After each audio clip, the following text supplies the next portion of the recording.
Walker tape, ultra hold. We're going to be talking about in this video the ingredients that are inside of this adhesive and whether or not they are safe and or toxic to us all.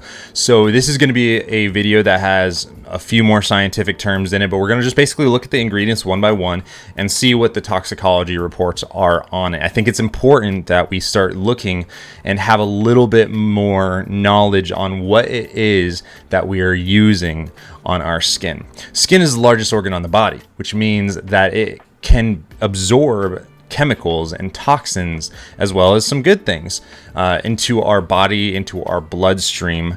And it's important that we know what we're using, because if we do not have immediate side effects, there's a possibility for long-term side effects. These are called chronic side effects. So let's get into it real quick. There's a couple different types of adhesives out there. Namely, these types are first acrylic, there's silicone based, and then there's water based. Acrylic and silicone based adhesives are solvent based adhesives, meaning they have solvents in them. So today we're going to be looking at an acrylic based adhesive, Walker Tape Ultra Hold. So right off the bat, what's inside of this? We have isopropanol, we have an acrylic adhesive, we have an ethyl acetate, a heptane, and toluene. So right off the top here, acrylic adhesive. Now this right here is a proprietary blend that is not listed what the exact ingredients are inside of this right here, and unfortunately we don't know that. And they're listed as inner ingredients on the data sheet. It'd be great to have a closer look at all of those, but of course Walker Tape is not going to release that. So the other ingredients, starting with isopropanol. Isopropanol is just another word for isopropyl alcohol or rubbing alcohol. So this is something that we use in our relatively day-to-day life, something that can cause some irritation, but of course fairly safe. This is something that we come in contact with a lot. So let's move on to the next one, being ethyl acetate. So ethyl acetate is a colorless liquid that has a relatively sweet smell and is used in glues, nail polish removers, and actually, oddly enough, the decaffeination of both teas and coffee. It's the ester of an ethanol and an acetic acid, and this is something that's manufactured on a fairly large scale as a solvent. It's relatively used in household products, so it's something that we get quite a fair amount of exposure to, and compared to a lot of chemicals. It's listed as far as acute side effects, maybe causing skin irritation with repeated and prolonged exposure causing potential drying and or cracking of the skin. However, most human studies that have been done show that there's no adverse allergic response on human skin. There have been a couple isolated incidents, but nothing statistically significant. The important information is that the LD50, which is the medium lethal dose for rats, which is the standard measurement of lethality in toxicology, is rated at 5,620 milligrams per kilogram, which is a relatively low toxicity. Given that this chemical has a low median lethal dose and is present in many of our products, not something that we have to be incredibly worried about. So the next ingredient that's listed inside of this product is heptane.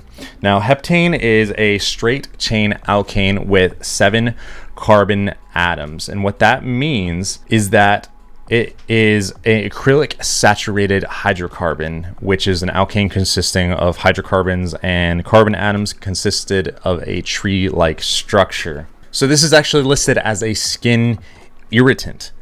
With prolonged and repeated contact potentially causing defatting of the skin and potentially in the long run dermatitis. So this is something that has a slightly higher toxicology to it, so this is something that we see as one of the main components inside of gasoline or petrol, as it's also known as, and also one of the non-polar solvents that's often used in laboratories. Pretty common, and can potentially cause some dermatitis. The next ingredient is going to be the one that we talk about a little bit more, and it's really interesting. So it's called toluene, right? Now, this is a aromatic hydrocarbon, which is colorless, water insoluble, and it has a smell that's associated with paint thinners. Toluene is most abundantly produced in the United States, and it's obtained by the distillation of crude petroleum. So toluene is also considered a fantastic solvent for paints, lacquers, thinners, and adhesives. It is used extensively in rubber, chemical, paint, dye, glue, printing, and pharmaceutical industries, and this as well is classified as a skin irritant. Now, this is something that's interesting. It's actually somewhat restricted on the cosmetic usage, and so interestingly enough, it's shown that repeated or prolonged skin contact with liquid toluene can defat the skin, and it can cause cracking and peeling, and it's percutaneous absorption, or basically absorption through the skin, is slow through intact skin. However, toluene absorbed through the skin can contribute to the total body burden. And there is some evidence of toxicology when it talks to human development, and some as well when it comes to reproductive toxicity.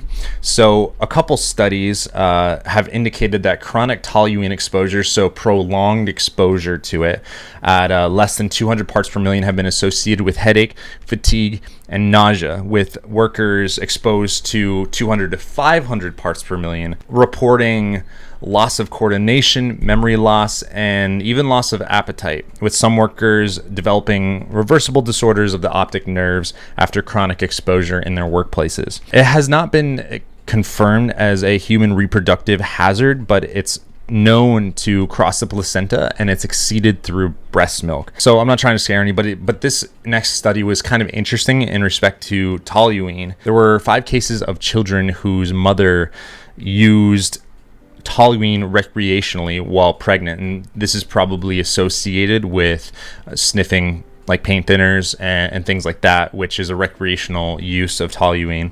And all of these children were born with small heads and CNS dysfunction and potentially minor head, face, and limb abnormalities. So it's acknowledged that there is reproductive and developmental consequences to toluene usage, but of course we need to keep in mind that inhalation, which is probably how this recreational use was, is different than skin contact. And while skin contact can absorb toluene, it's a different mechanism, and I'm not saying that this would be the same effect, that there's reproductive issues with skin contact, but some of these things are interesting to learn about, and it's something that you might want to look a little deeper into, potentially even contact Walker Tape and ask them a little bit more about it, which I probably will actually do for us all, and see what their feedback is, and see if I can get a little bit more information, because I am not a chemical scientist. I'm not an expert at chemistry. I know a little bit, but not a lot. And I think that this is just information for you to take and ask more questions with, as opposed to me saying, this is my recommendation and this is what you should do. Not saying that at all. So if I see any comments, I'm going to refer to everyone to the end of the video. So anyways, guys, I think that it's important that we start taking a look at what we're using on our skin. Our skin is the largest organ on our body, and it's time we take care of it.